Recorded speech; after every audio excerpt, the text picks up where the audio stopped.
Assalamualaikum warahmatullahi wabarakatuh. Selamat pagi anak-anakku kelas 7A dan B yang Bapak cintai dan banggakan. Let's go. Yang Bapak cintai dan banggakan. Let's go. Ya. Baik. Kemarin kalian sudah mengerjakan latihan TTS teks deskripsi dan satu lagi struktur teks deskripsi. Ya. Hari ini kalian akan belajar tentang unsur kebahasaan dari teks deskripsi. Ya, siap? Mari kita buka dengan sama-sama membaca basmalah. Bismillahirrohmanirrohim. Oke, unsur kebahasaan teks deskripsi. Ada apa aja sih? Sebenarnya ada banyak, tapi yang di pertemuan kali ini Bapak akan bahas 4. Ya. Yang pertama ada kata sifat, yang kedua ada citraan, yang ketiga ada kata umum kata khusus, dan yang keempat kata depan dan imbuhan di. Jadi unsur kebahasaan itu maksudnya sebuah teks deskripsi akan sangat baik, akan sangat bagus jika didukung oleh unsur-unsur kebahasaan yang tepat gitu. Ya, jadi keempat ini adalah struktur awal atau unsur kebahasaan yang mendukung dari teks deskripsi yang akan kamu buat nanti ya. Kita mulai dari kata sifat. Apa sih ciri-ciri kata sifat? Kita lihat yang pertama. Menunjukkan sifat-sifat dari objek yang dideskripsikan. Maksudnya gimana? Contoh, kamu suka minum kopi? Kamu suka minum teh? Nah, itu suka minumnya dingin, hangat, atau panas. Itu sifatnya. Mungkin gak panas-panas lagi, mendidih gitu kopinya terus kamu minum. Bisa wah gitu ya, bisa bisa melepuh. Jadi sifat-sifat dari objek yang dideskripsikan. Kamu mendeskripsikan rumah yang kemarin, maka rumahnya apa? Jadi ciri-cirinya tuh itu. Dari objek yang dideskripsikan maka ada sifatnya. Contohnya apa sih Pak? Contohnya ada 1, baik, buruk, panas, dingin, sepi, ramai gitu ya. Itu contohnya. Kata sifat ini bisa kamu lihat di buku paket halaman 10 nih. Bapak tandain ya. Di halaman 10. Contoh dalam kalimatnya apa? Apa yang kamu lakukan saat ini sudah baik. 1. Kamarmu bersih sekali. 2. Dufan sekarang sepi semenjak pandemi. 3. Coba di kalimat pertama, apa yang kamu lakukan saat ini sudah baik. Yang mana kata sifatnya? Baik. Kamarmu bersih sekali. Ya. Maka kata sifatnya ada di bersih. Dufan sekarang sepi semenjak pandemi. Sepi. Ya, itu 3 contoh. Lalu cara menentukan sebuah kata sifat itu termasuk kata sifat atau tidak, caranya bagaimana ya? Kan kalau nggak mungkin kalau kamu dikit-dikit buka kamus, dikit-dikit buka Puebi gitu ya, habis nanti waktunya. Gampangnya adalah dengan menambahkan kata keterangan lebih, kurang, sangat, paling, tidak. Contoh, baik misalnya. Ada kata lebih baik? Ada. Ada kata frasa kurang baik?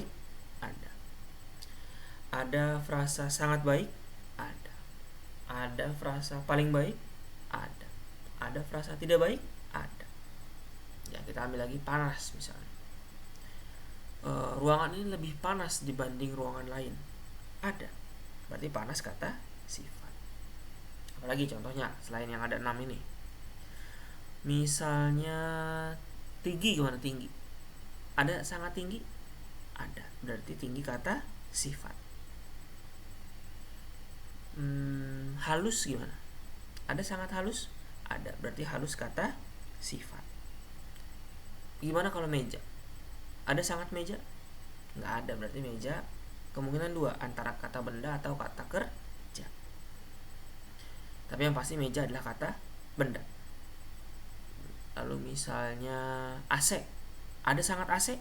nggak ada, berarti AC kata benda. Gitu ya. Jadi cukup menambahkan kata apa tadi? Lebih, kurang, sangat, paling, dan tidak. Itu yang wajib ditambahkan dalam kata sifat. Jika kamu ketemu sebuah kata dan bingung kata tersebut itu termasuk jenis apa. Oke? Lanjut. Citraan atau imaji. Citraan itu apa? Ciri-cirinya digunakan agar pembaca seolah-olah ikut melihat, mendengar, dan merasakan objek yang dideskripsikan. Kenapa Bapak tidak buat pengertian di sini? Karena sepanjang Bapak membuat soal bahasa Indonesia itu jarang sekali, hampir tidak pernah yang Bapak tanyakan pengertian dari citraannya, tapi langsung ke kalimatnya, ya, ke contohnya. Misalnya kayak ini, kata sifat tadi, Bapak jarang banget, apa yang dimaksud dengan kata sifat? Enggak gitu soal ulangannya. Cuma ada sebuah kata, ada sebuah kalimat, kamu tentukan misalnya yang mana sih yang termasuk kata sifat, yang mana ya. Lanjut ke citraan. Jadi kata kuncinya apa? Pembaca ikut melihat, mendengar, dan merasakan objek yang dideskripsikan.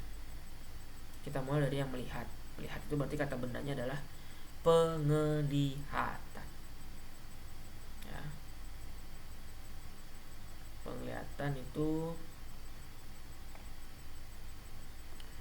rumah kamu besar sekali. Kata sifatnya di mana? Besar. Mobil baru kamu ada di garasi. Baru. Lukisan di rumahmu sangat indah. Gimana Pak penglihatannya misalnya? Oke, rumah kamu besar sekali. Kira-kira kalau kamu melihat rumah besar itu rumahnya dilihat pasti kan? Lukisan di rumah kamu sangat indah. Kamu tahu lukisan itu indah diapain? Apakah didengar? Tidak ya, pasti dilihat. Jadi itu yang dimaksud citraan. Kita mengetahuinya dari apa? Ada banyak sebenarnya, yang Bapak ambil hari ini 3. Penglihatan, pendengaran, dan perasaan. Oke, misalnya kita mulai ke pendengaran. Suara kamu sungguh merdu. Suara itu dilihat atau didengar? Didengar. Kamarku sangat hening di malam hari. Hening itu didengar. Di sini kata sifatnya mana? Merdu, hening, ya, menggelegar. Dari kata gelegar tadi ya. Oke. Jadi merdu dan sangat hening, artinya kalau dengar suara itu maka masuknya ke pendengaran. Dan terakhir ada perasaan. Hatiku sedih jika mengingat peristiwa itu. Senang rasanya dibelikan HP baru, itu perasaan. 3. Misalnya Bapak kasih contoh kalimat ya. Bagaimana kalau deburan ombak berkejar-kejaran di pinggir pantai? Penglihatan atau pendengaran? Penglihatan. Karena kita tahu dia berkejar-kejaran itu kan berarti memang saling melewati gitu ya. Artinya memang dia penglihatan. Gitu ya kata kuncinya ya. Dari citraan atau imaji. Ini ada di buka paket kamu juga, halaman 11. Ini belum Bapak tulis di sini. Antara 11 atau 12 Bapak agak lupa. Tapi samping-sampingan kok. Lalu lanjut ke kata umum dan kata khusus. Kata umum itu hipernim. Kata khusus itu hiponim. Bapak juga tidak lagi menanyakan apa yang dimaksud hipernim, apa yang dimaksud hiponim, enggak. Langsung nih ada contoh kata nih. Makhluk hidup, kata umum. Kata khususnya berarti manusia, hewan, tumbuhan. Jadi ini nyambung nih ya. Gini, seret gitu. Satu ke satu, 2 ke 2, 3 ke 3, dan 4 ke 4. Jadi makhluk hidup itu hipernim dari manusia, hewan, dan tumbuhan. Kata surya itu hipernim dari matahari, bulan, bumi, dan lain-lain. Makanan itu hipernim dari bakso, tongseng, soto, dan lain-lain. Alat tulis hipernim. Kata khususnya pulpen, pensil, dan penghapus. Pertanyaannya, apakah hewan dan tumbuhan atau kata-kata khusus ini bisa menjadi kata umum? Bisa. Kalau hewan ini diturunkan lagi, jadi misalnya ada mamalia, ada misalnya aves, amfibi, gitu ya. Tumbuhan pun sama, misalnya mau yang dikotil, monokotil, dan lain-lain itu bisa. Berarti kalau mau dibuat seperti itu, maka hewan dan tumbuhannya menjadi kata umum. Jadi selama kata tersebut masih ada turunannya, maka disebut kata umum. Tapi kalau sudah diturunkan dari kata umum, maka menjadi kata khusus. Alat-alat elektronik misalnya, itu kata umum. Kata khususnya ada laptop, TV, mesin cuci, kulkas, dan lain-lain. TV kata khusus tadi ya, dari alat-alat elektronik. Tapi TV bisa jadi kata umum? Bisa. Dari kata khusus misalnya TV LED, TV LCD, TV tabung, TV monitor, dan lain-lain ya. Jadi jangan terkungkung di satu konsep tadi. Lanjut. Nah, ini di sebagai imbuhan dan di sebagai kata depan. Oh, Bapak nutupin. Nah, geser sedikit ya. Di sebagai imbuhan ini penulisannya digabung ya, nggak dipisah. Digabung. Karena dia menghubungkan kata kerja. Gampangnya gini, dilihat bisa jadi melihat nggak? Bisa. Dibaca bisa jadi membaca? Bisa ya. Ditegur bisa jadi menegur? Bisa. Kalau dimakan bisa jadi memakan? Bisa.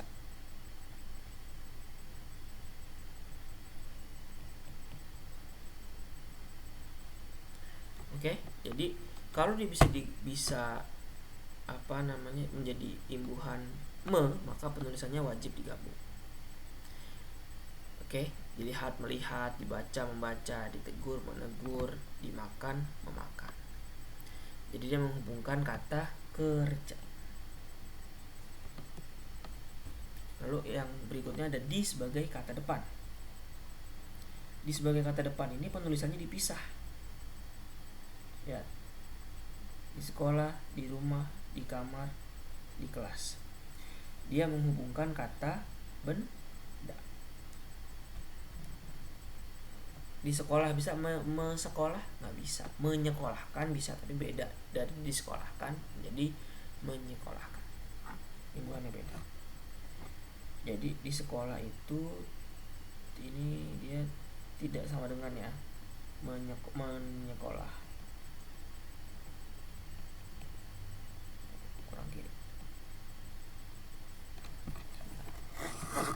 Ini dia tidak sama dengan menyekolah. Rumah tidak dengan merumah. Di kamar juga tidak sama dengan mekamar. Di kelas juga tidak sama dengan kelas. Artinya beda dengan tadi di sebagai imbuhan. Dia bisa berubah menjadi kalau yang di sebagai kata depan tidak bisa. Oke, ini materi tentang unsur kebahasaan. Kita ulang sedikit ya. Jadi ada 4 poin di sana. Yang pertama kata sifat, kata umum, kata khusus, citraan, dan kata depan imbuhan di. Itu di teks deskripsi bagian awal.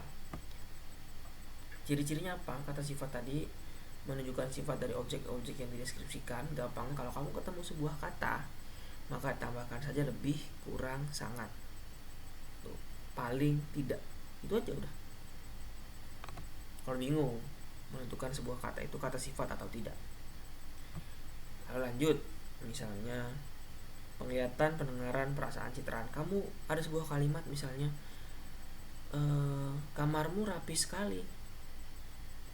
Tahu kamar itu rapi, kita dengerin apa kita lihat? Lihat kan? Nah, berarti penglihatan. Misalnya, kamu sedih ya, suara kamu berat sekali. Gitu.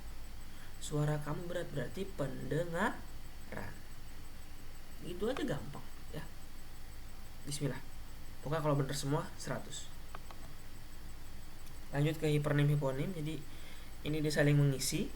Makhluk hidup saling melengkapi itu. Makhluk hidup itu atasnya gitu, kalau bagan tuh atas makhluk hidup, bawahnya ada manusia, hewan, tumbuhan.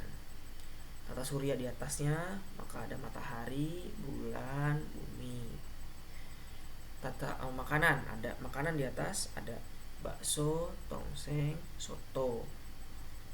Alat tulis, maka ada pulpen, alat tulis ini pulpen, pensil, penghapus.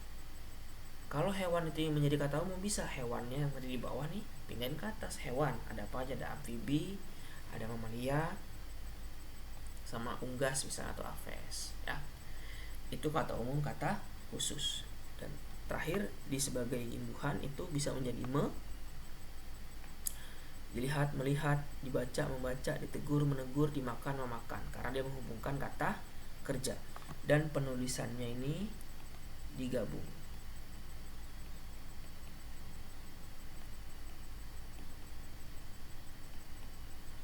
Kalau di sebagai kata depan, maka ini penulisannya dipisah.